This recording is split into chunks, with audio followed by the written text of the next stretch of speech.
અત્યારે જે ખેડૂતો અથવા પશુપાલકો ઘરે ખેતી અથવા પશુપાલન કરતા હોય છે, જનરલી એ દરેક લોકો પોતે કોઈ એક જ પેદાશ ઉપર આધારિત હોય છે. જેમ કે પશુપાલક હોય તો દૂધ ઉપર, ખેતીવાડીવાળા હોય તો પોતાના અનાજ ઉપર અને માર્કેટ યાર્ડમાં વેચી દે.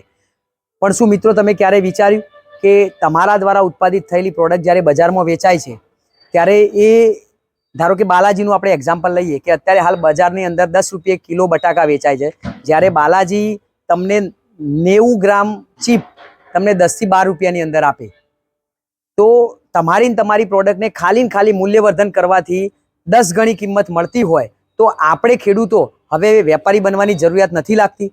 મારું એવું માનવું છે કે જ્યારે ખેડૂત વેપારી બનશે ત્યારે જ એ પશુપાલન અથવા તો ખેતીની અંદરથી સારામાં સારી આવક કમાઈ શકશે.